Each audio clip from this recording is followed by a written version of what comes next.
When the Troy State Trojans won the Division II National Championship, 3 of the 4 starters in the Trojan backfield had been walk-ons at one time or another during their small college career. I think it's tougher at this level maybe than at bigger schools because you have to dig deeper, you have to do a better selling job, you have to have a tremendous walk-on program. You know, you have to have people that are non-scholarship players that will come in here and have a chance to help you out. While Division I schools are allowed to have 95 players on scholarship at any one time, Division II schools are limited to 45. If you didn't sign many quarterbacks the year before, then you've got to put more money, say, into quarterbacks. You've got to decide whether a young man is worth a 6/10 of a scholarship, 3/10 of a scholarship, you know, books, walk-on. I mean, you know, it's not a salary structure, but I think it would somewhat compare to that. There are some similarities in small and major college recruiting. Each relies on high school coaches to make them aware of prospects, and both employ hours and hours of film study in their recruiting. But that is where another major difference arises.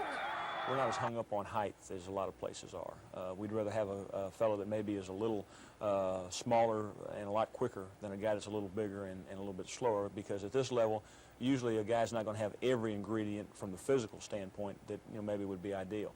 As long as there is football at any college level, there will be one common bond: the importance of recruiting. How important is eating to your body? You know, it's Dave Cody, WSFA TV Sports. 4 o'clock, met with the team, and he said he was leaving because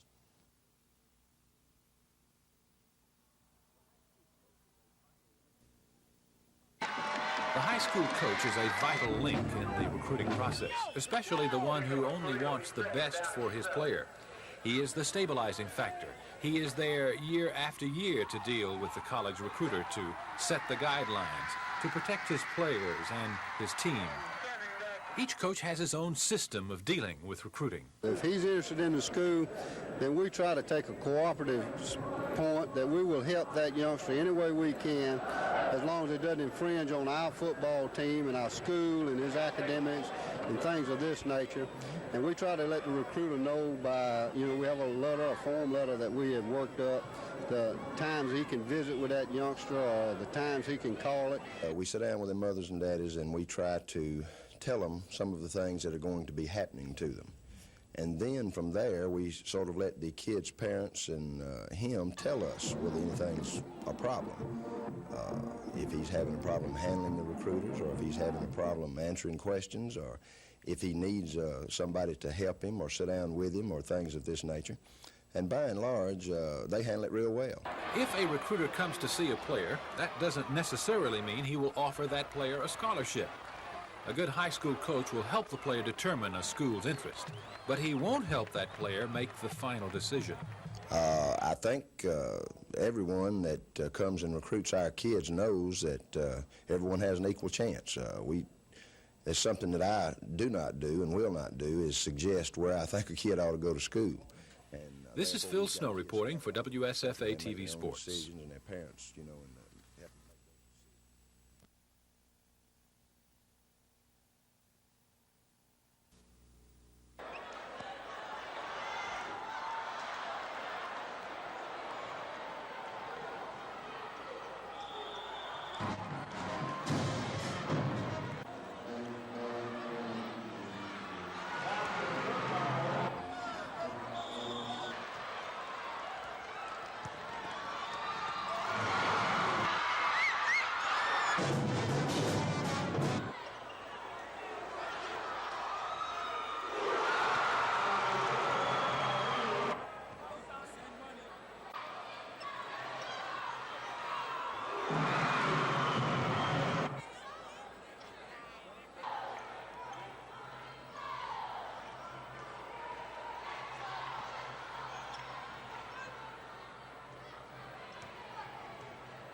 feel very well, but it slows me down. And he said if there's one thing I could stand, it's to slow down a little. He's got his to remain at 1500.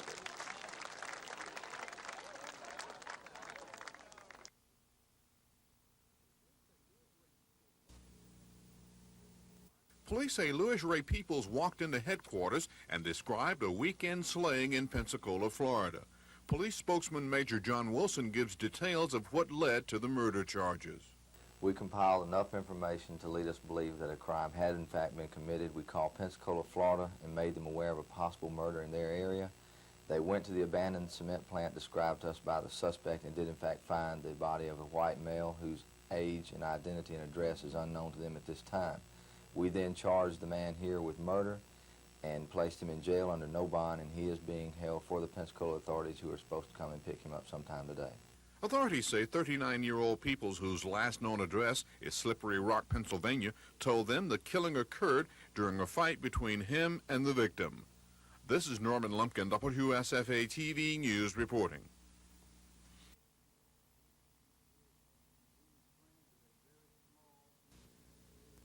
Union Springs is a very small, independent rural telephone company serving 3,300 customers.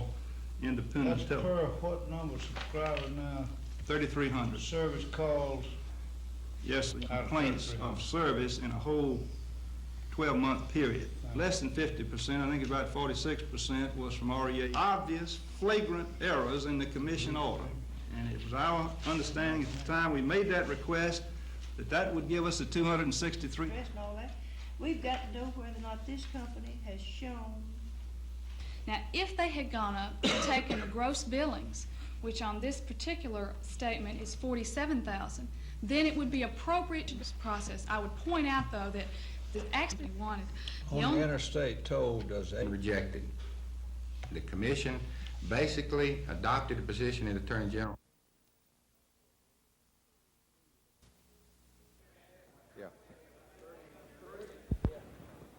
House Resolution number 33 by Mr. Hammett commending Alice.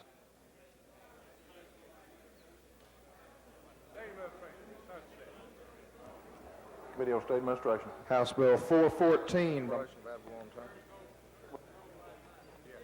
Committee on Ways and Means. House Bill 411 by Mr. Moore, exempting vitamins, minerals. Business labor.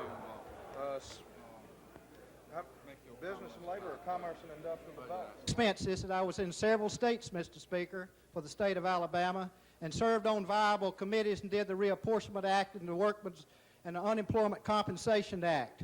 Many times at my own, more than $50,000 last year. I'm going to say.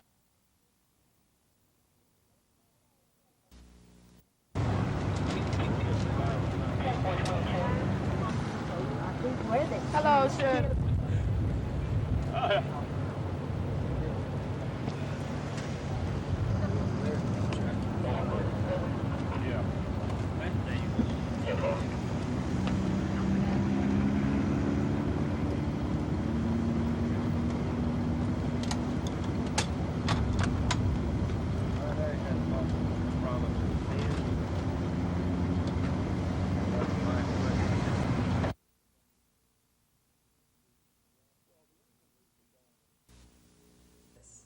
Well, the reason people don't appreciate the gravity of the situation is because every time we've cried wolf, there has been no wolf, because as manager of the school district, I warded the wolf off. I always found a way to run the wolf away. I've run out of opportunities. I've run out of big sticks.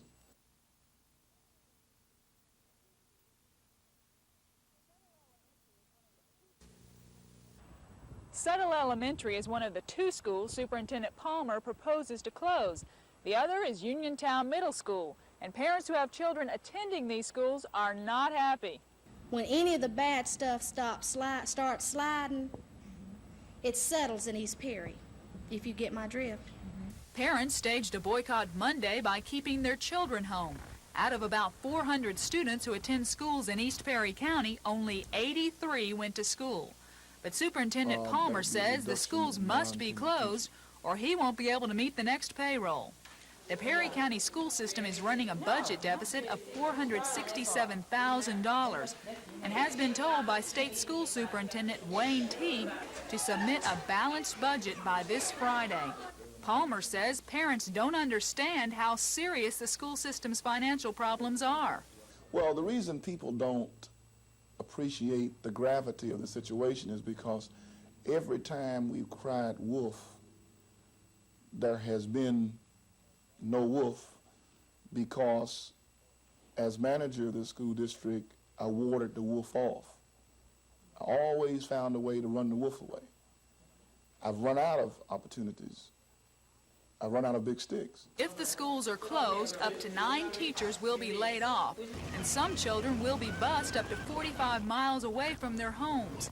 Palmer defends his proposal, saying he's given parents ample warning. He first proposed closing schools in May of 1983. State Superintendent Teague will have the final say if and when the schools will be closed. Lisa Walsh, WSFA TV News.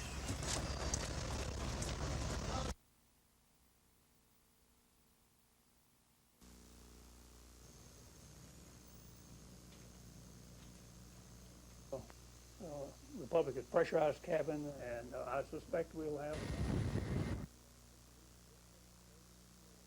We certainly hate to lose jet service to Dothan. We feel that it's going to, it has an impact on what types of industry we can locate here. But from my personal standpoint as the airport manager and from the authority standpoint, it's going to be a period that we're going to go through to settle down and kind of work it out. And I'll guarantee you we'll provide the service that the people in Dothan want. It'll be here.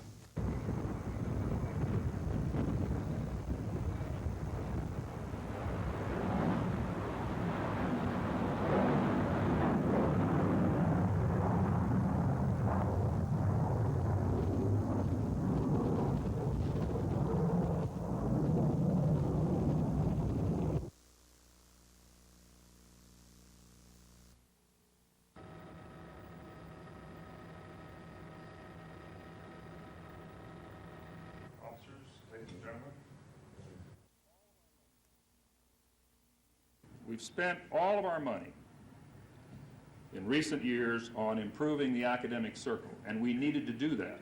We needed to upgrade the buildings, interior and exterior. We needed to do some energy conservation improvements to our buildings, and as I said, it's taken all of our money for a long time. It's, in my view, a great city, and I've... Pee Wee Khan, Ted Wiggins.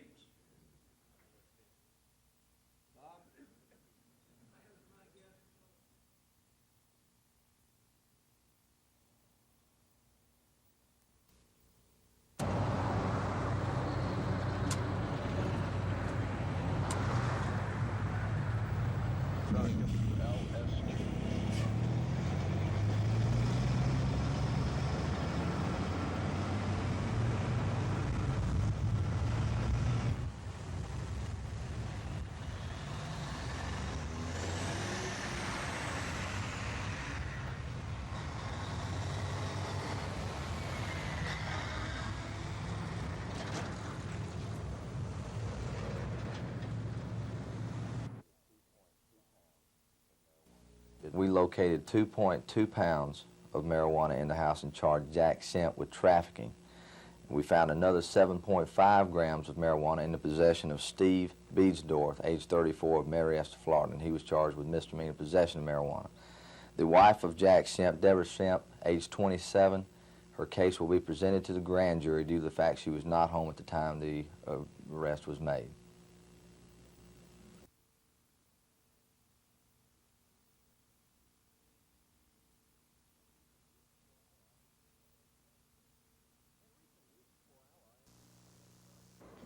In recent weeks, Florala has been a site of controversy. At the center has been the town's 82-year-old mayor, first over the hiring of his son-in-law as police chief, and now over an Alabama Banking Commission investigation into allegations Mathis loaned money without a license. Henry Williamson has lived in Florala for the past 35 years. He says the mayor has made the town the laughingstock of Alabama. It was Williamson who presented the mayor a copy of the petition, but Mathis says he wants to see the original. So unless I have the original of copies, I won't even consider them. Williamson says many of the people who signed the petition voted for Mathis last year, something he says they now regret. We think he wants the original just to be able to maybe persecute some people that signed it. Mathis says he's known about the petition for weeks. They asked me at that town meeting if 51% of the folks asked me to resign, would I do it? And I said, I would consider it. Williamson says he doesn't expect the mayor to resign. The mayor says he will consider it if he ever gets the original petition. And the question now is he going to get that petition? Cal Calloway, WSFA TV News, Florala.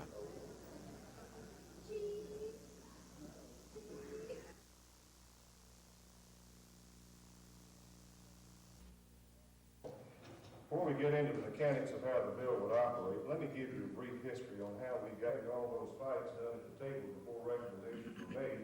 Some of it would be eliminated. The local school board would be virtually powerless because decisions would have been made for them by a 35-person working committee at the state level, 18 members of which are classroom teachers.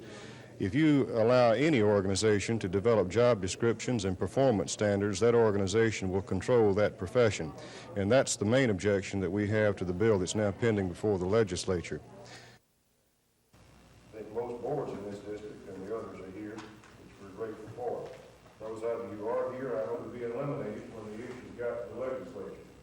Well, I'm not sure that the educator criteria and performance committee, we affectionately call it the career ladder committee. This is the only task that the full commission had that was specified to be recommending some kind of career ladder or merit pay plan for teachers.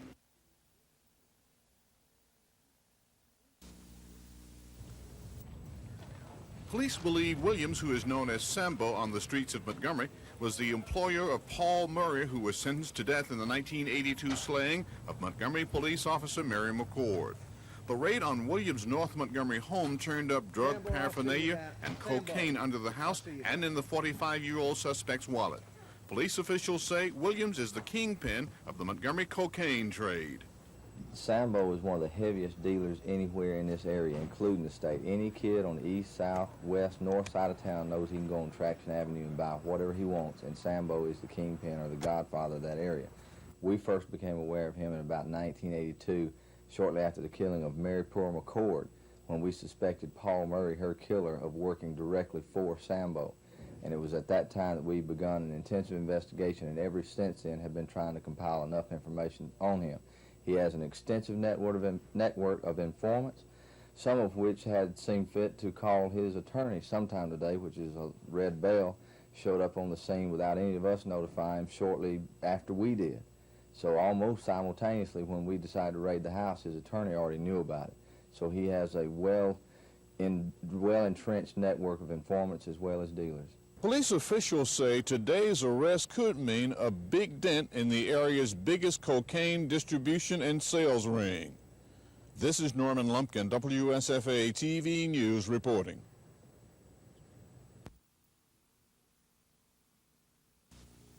Concerns, and that is an issue that this commission must look into.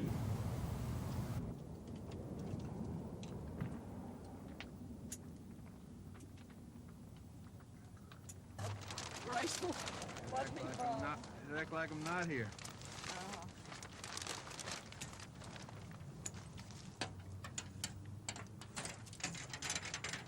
You see all our wires we ran. You get this side. No.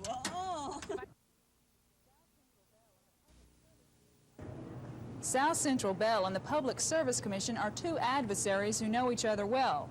Their offices in Montgomery are right across the hall from each other. They are meeting this week to discuss a rate hike, which was first proposed by South Central Bell a year and a half ago. The PSC turned them down. So the phone company went to court. The general case was filed on a basic need because our earnings had deteriorated and our expenses go up just like other people's expenses. So we were here to cover those expenses. The Alabama Supreme Court ruled last October that the company could charge customers $4.50 more a month, but that money may be refunded if Bell officials and the commissioners can't come to an agreement. Although the PSC is expected to grant the company a rate hike, the amount has not been decided. Commissioner Jim Folsom says the PSC is currently negotiating for lower rates for the elderly. The FCC in Congress has put a lot of pressure. It's asking the states to go along with the Lifeline program since divestiture has affected the citizenry at large across the country. And so what I'm proposing is to have a Lifeline rate for people over 65 who are living at the poverty level, income level, or below. The PSC will meet again with South Central Bell executives tomorrow afternoon. Both parties are saying they hope to reach an agreement within the next couple of days. Lisa Walsh, WSFA TV News.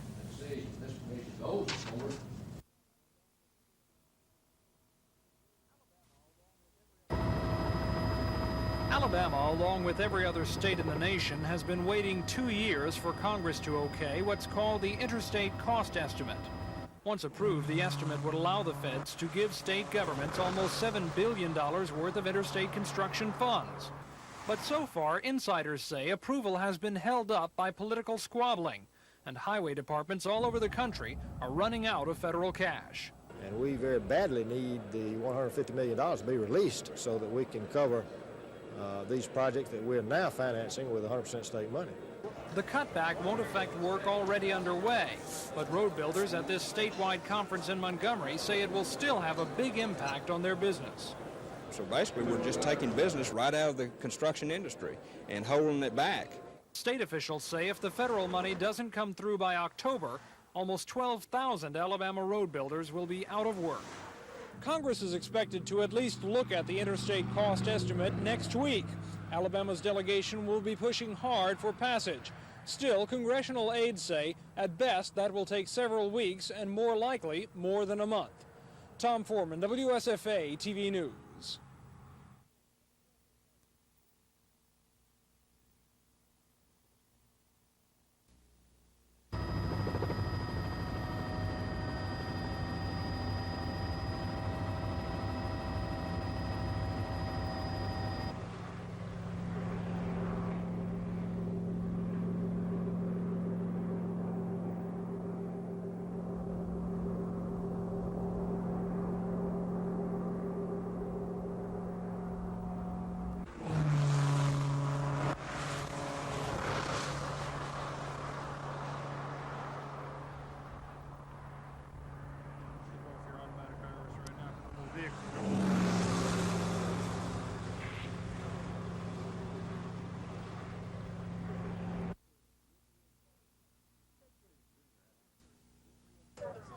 Ted Kennedy Jr. has experienced misery and heartache in his 23 years, the loss of his uncles, John and Bobby, and the loss of a leg to cancer at age 12.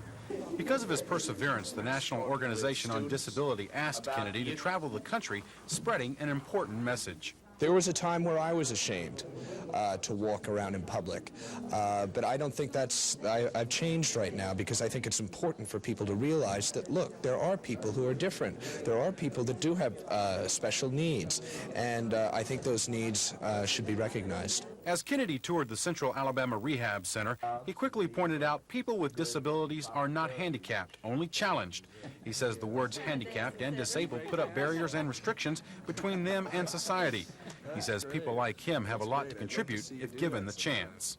America's disabled have been called America's hidden minority, but that's no longer increasingly true nowadays. As people do get active and do get in the community, that seeks to break down those barriers, and one day will be accepted as equals among all America.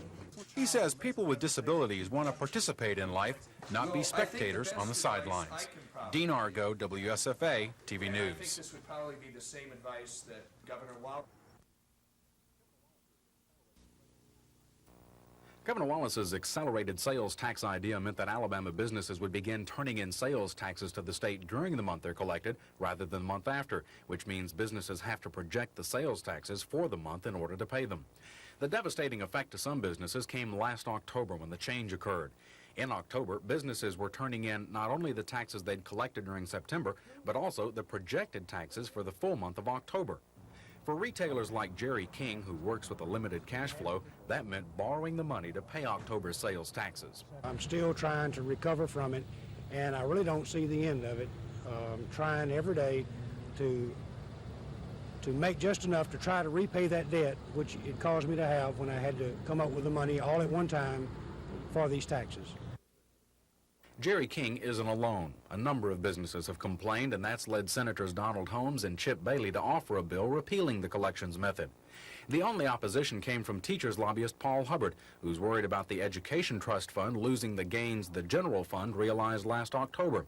Meanwhile, the administration, which pushed for the measure last year to help out the ailing general fund, isn't fighting or endorsing this repeal.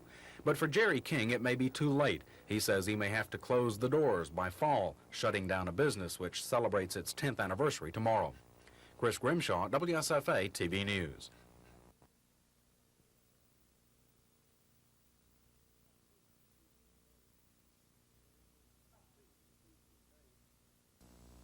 I speak to you people today, there are a little over 550 facts. And the facts are, we don't have a... People, when I took over in January of '83, I don't know if you've forgotten it or not, but there was over 2,000 state inmates backed up in the county jails. Today I only have 246 statewide, and the news is going wild about it. Today, and I want to end with this because you've heard so many negatives, are going to get out. They're going to end the sentence. They're going to come back to your hometown. What we've got to do, and all the county is charged, are the materials. One of the first ones that we did in this state was up in Lawrence County. Take a, quote, normal population of people in enterprise and put them in a work release. I was talking about the SIR program. And on the SIR program, it is property offenders only. However, now it may sound good to you, but what we've got to decide as Alabama is, do you want to pay to lock that person up for that length of time? And do you want to ruin that young Alabamian's life for good? Or had you rather lock them up for a short period of time and change their behavior and make a productive citizen out of them in committing crimes? But we have far less than 1% of the criminals behind bars anyway. And if you just look at it, it doesn't take a genius to know.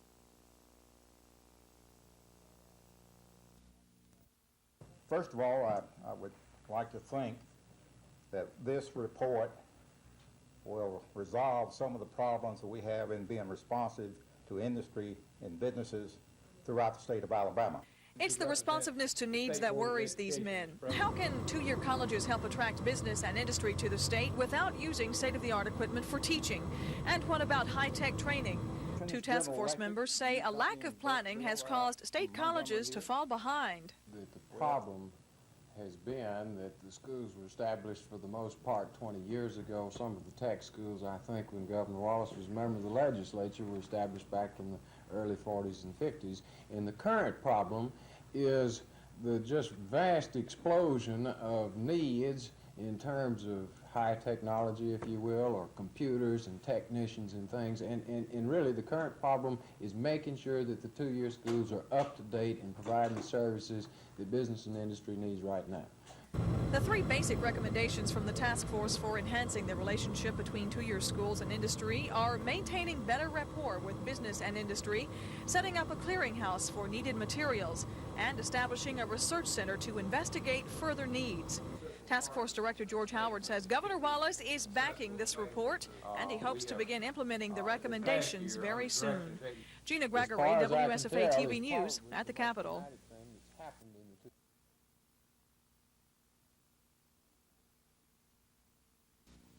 You'll have a good figure in mind that will substantially reduce the cost of the bill while simultaneously helping folks that small business. All you folks will know the other. A grocery store, for instance, in Montgomery, Alabama, a Winn-Dixie store in Montgomery, Alabama. They're at Jackson State University and are very well financed today in their business world, and they would be glad to donate. A grocery store, for instance, in Montgomery, Alabama, a Winn-Dixie store in Montgomery, Alabama, pays in city license taxes, for instance. Cattle are big business in Alabama. The billion-dollar-plus state industry is ranked 15th in the nation. But things haven't been going so well for some cattle farmers. I think most of the people in Alabama understand the problems of the cattleman and the farmer. Economic issues are uppermost in the minds of these cattlemen. In fact, tonight's hot topics weren't bulls and heifers, but high interest rates and low market prices. The executive vice president of the State Cattlemen's Association says the last few years have been disastrous. And he says if the market conditions don't get better, more Alabama cattlemen may follow the lead of ranchers in other states and simply give up. Indications are that the cattle business is certainly going to improve in the state, and we're looking forward to it because high interest, selling your product below the cost of production, really, how long can you survive? But as they wind up their annual meeting, cattlemen say they're looking forward to a better 1985. And at least they're starting the year off right by sitting down to a banquet serving nothing less than Alabama beef. Carrie Gordon, WSFA TV News.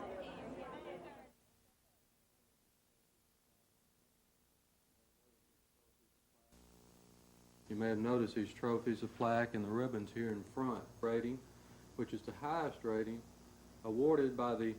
Jane made reference to an old vase, and she and I have been friends for a long time. And we're looking for a big year this year. Well, that's going to change this year. I'm going to make sure that changes this year. That was why there was one moment's pause. You're the first one that has that in place. The rest of them use the old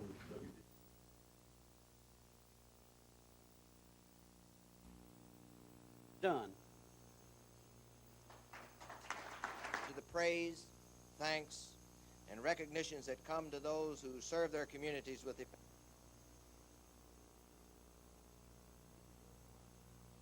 about where the young people in again in 1984, and General Gray, it's a great privilege if you can hold this for me to present this award to you. People that are older than Glenn Dunlap is. Professional and volunteer. I accept it on behalf of the other volunteers throughout the Alabama-Florida Council, and on behalf the USA, Bill Cox. There's Cedric Henderson, who got in foul trouble early, and we've not seen him since about the first ball getting ready to come into the ball game. And to David Dunn, he scores again, and he's cut that lead to 3, and it's their ball. Now they get it inside to Dunn again, and he hits the layup again. He's also, you mentioned, Cox. Vanderbilt leads by 1, 18-footer good.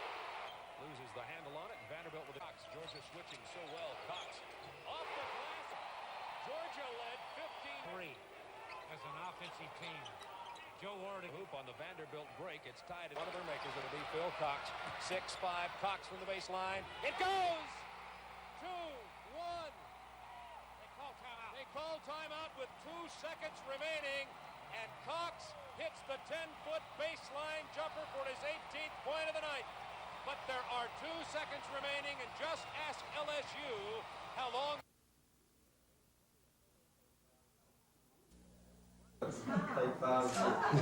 There were plenty of photo opportunities at Lanier High School as 4 of the poets signed national letters of intent.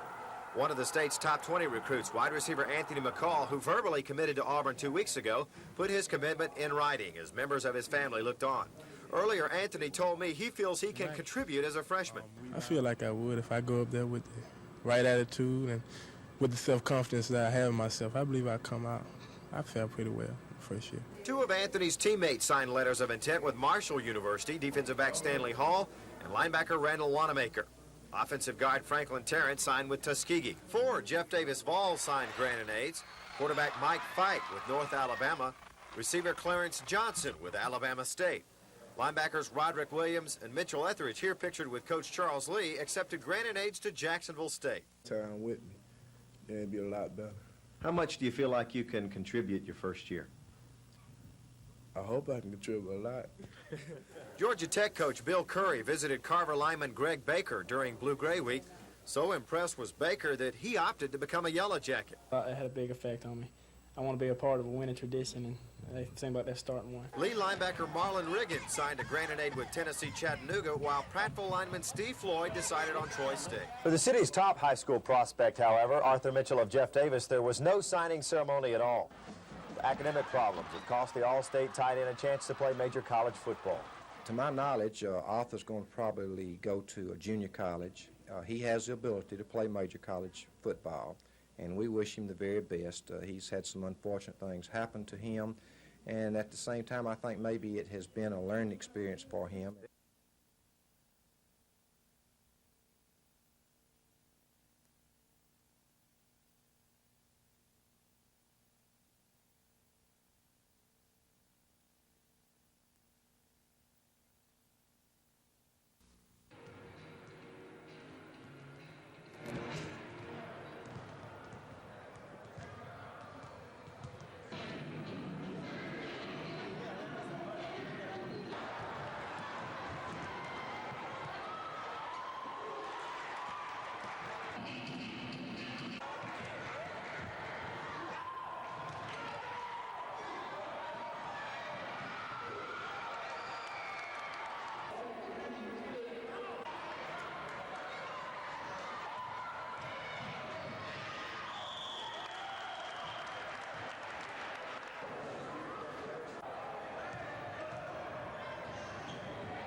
On the floor, if Lisa is on the wing, I want you to slide down here and help Barbara with number 2.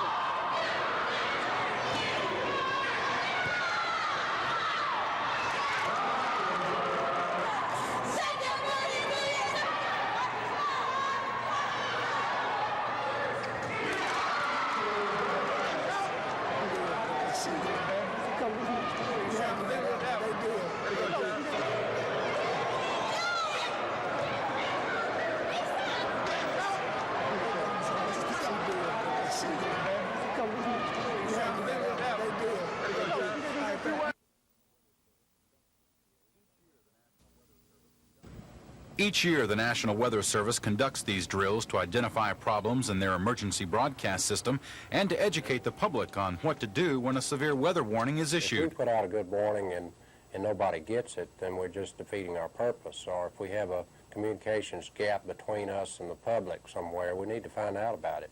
Today's exercise was treated as an actual emergency. At 9:30 a.m., the Weather Service issued a tornado watch. Continue normal activities, but watch for threatening weather. Be prepared to take quick action if a warning is issued or if a tornado is sighted. This meant conditions were favorable for the formation of a tornado. Local television and radio stations informed the public a watch was in effect. At 10:16, a tornado was sighted. The Weather Service within seconds has the information broadcast, and in Montgomery, sirens sounded the warning.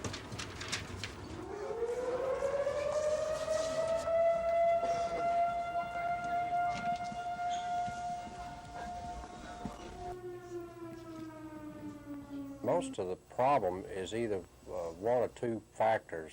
Number one, they didn't get the warning, so they couldn't react. The other is they got the warning, but they didn't take the proper measures. We have case after case where people just ignore the warnings, and when the storms come, then it's too late. From all indications, today's drill was a complete success. A couple of minor errors were corrected, but in all, the Weather Service says it's prepared, and hopefully the public is as well. Dean Argo, WSFA TV News.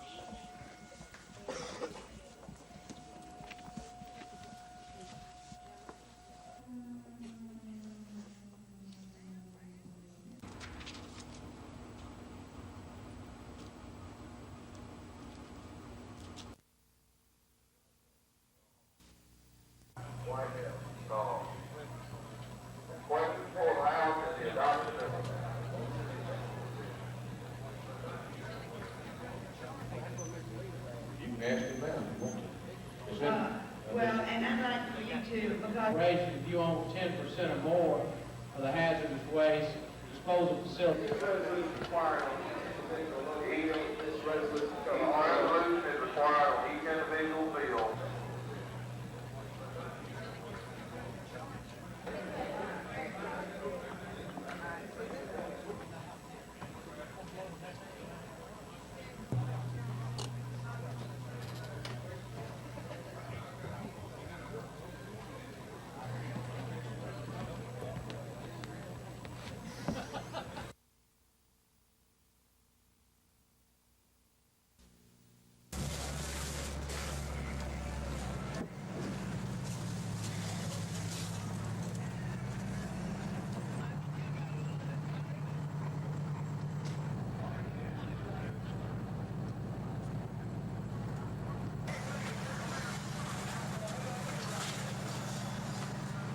We had no injuries to any firefighters or civilians.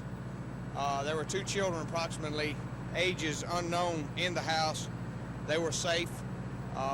Supposedly the neighbors were supposed to be taking care of them, and they were safely extracted from the home.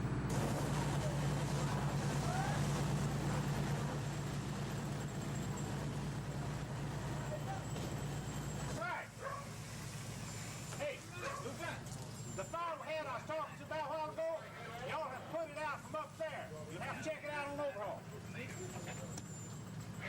Lieutenant, if y'all check out...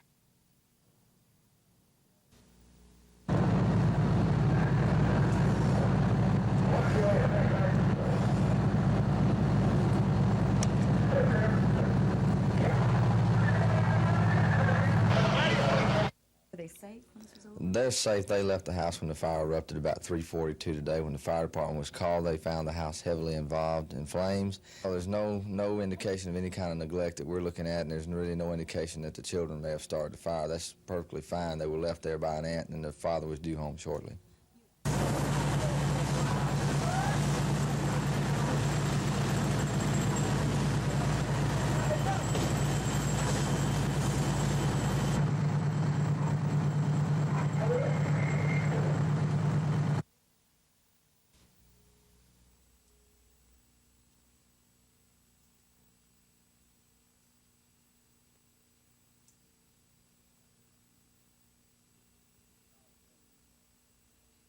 dollar budget, and as I'm sure you know, and Pretty doggone predictable.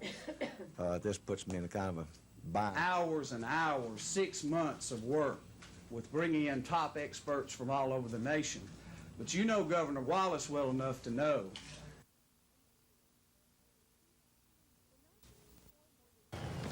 In 1984, more than 2,000 inmates participated in the work release program.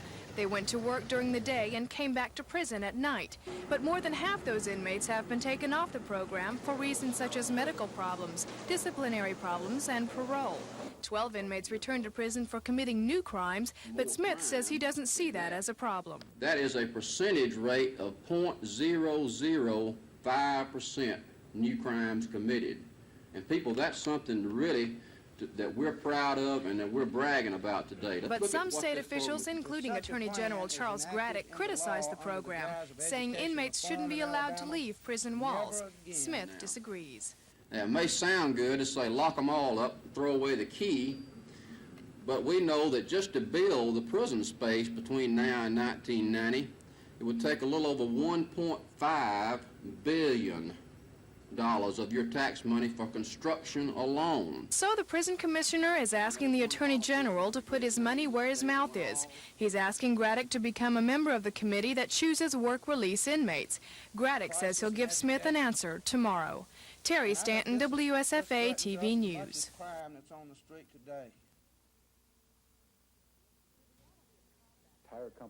The reality of combat came into our living rooms during the Vietnam era, but the past sacrifices our U.S. servicemen have made for our country still ring loud and true. The men and women who died for our freedom are often remembered by monuments and tombstones, but sometimes it's the ones who came back alive that are forgotten. Today was one exception. The Montgomery Veterans Administration Medical Center saluted its hospitalized veterans with valentines and visitors. The veteran himself, Mayor Emery Falmer, honored patients with a proclamation and recalled his days in battle. The company was appreciated by the veterans who say the armed services are different now. You go in for more than $21 a month. Is that what you made, was $21 a month? That's what I got when I went in. The memories in this room go back to World War II, active duty before the bombing of Hiroshima. But even 40-year-old memories can be difficult to recall. Over there in the Battle of Butch, we had to go up for all of us. Yet these veterans are proud to have served a great country. Their only hope is that we remember. Carrie Gordon, WSFA TV News.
Someone named Honey, look at this, a fold-out card, or how about a puzzle card? Well, maybe not. In short, Valentine's Day has become a bigger celebration than the Romans ever dreamed of. Of course, I didn't get caught up into any of that Valentine's Day nonsense this year. I didn't send my sweetheart any flowers or cards or gifts, but I did tell her that I care about her. And after all, isn't it the sentiment that counts? Sir, will you be dining alone? Yep. Thank you. Tom Foreman, WSFA TV News.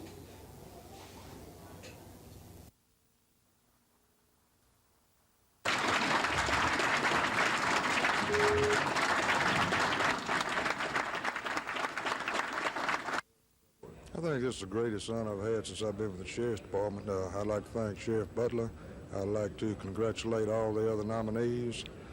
Most of all, I'd like to thank the Exchange Club.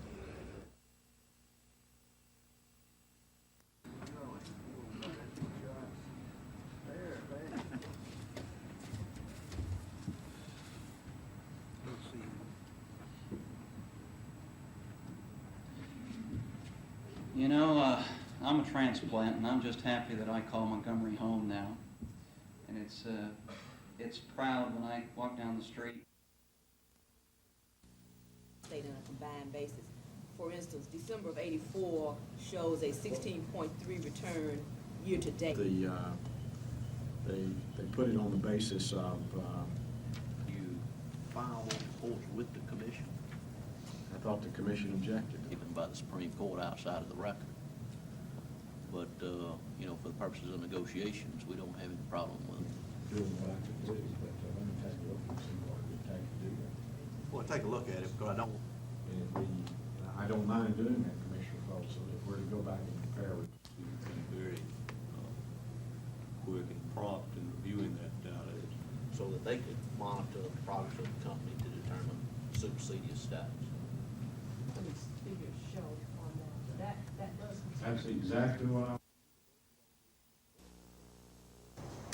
Late this afternoon, the Dothan delegation began its journey to Republic headquarters. On the trip are Mayor Kenneth Everett, Chamber of Commerce President Dale Hubbard, and past Chamber Board Chairman Marvin Lewis. Ironically, the men are flying Republic as they try to keep Dothan on the Republic map.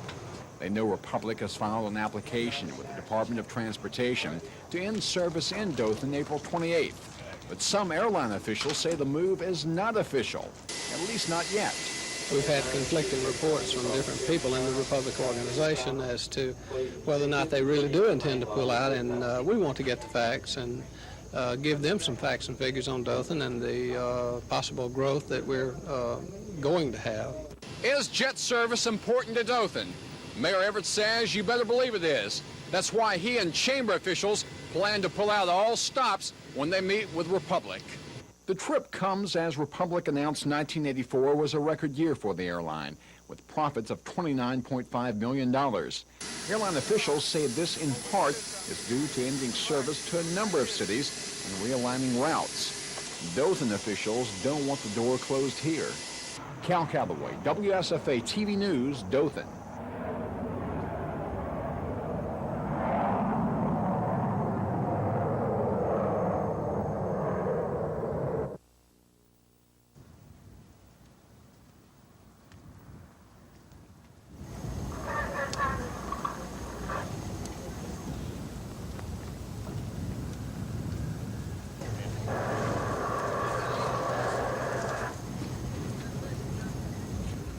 His church getting pastors who ain't getting those from the club.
2 of the 10 SEC football programs are currently on probation. Florida is under a 2-year term with sanctions described by some as the most severe ever handed down by the NCAA. Georgia is also on 2-year probation, but with only minor penalties. Investigations are underway at least one other school. There could be others.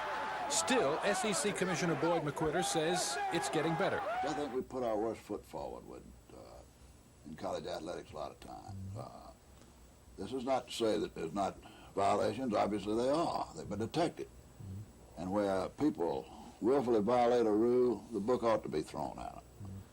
But I do believe there are many, many fine things going on in athletics, and I believe that recruiting, while it's more intense, while there are more people involved in it than ever before, I can't believe that the seriousness of the violation and the acceptance of the violation is as commonplace as it was several years ago in intercollegiate athletics. McQuitter believes simplifying the rules would avoid many unintentional violations, and he thinks the NCAA is moving toward a penalty system that is more equitable. We've got violations. We're not as clean as a hound's tooth, but we got a great number of people working trying to clean it up and who want it to go in the right direction, and that makes all the difference. Phil Snow, WSFA TV Sports.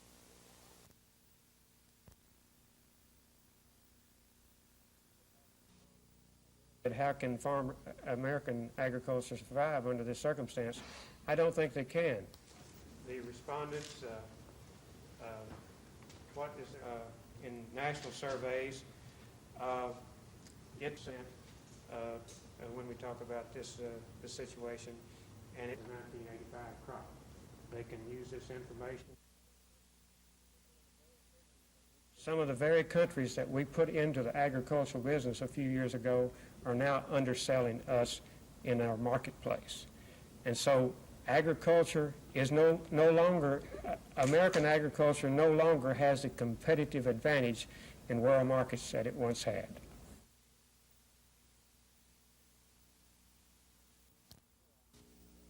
Before I continue, there may be, I'm sorry that I haven't looked up to see if anybody...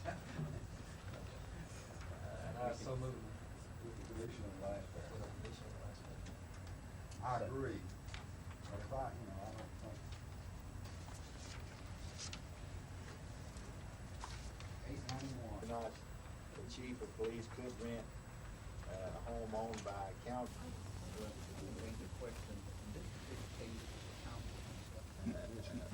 The mayor had called me about it. I told him to write a letter.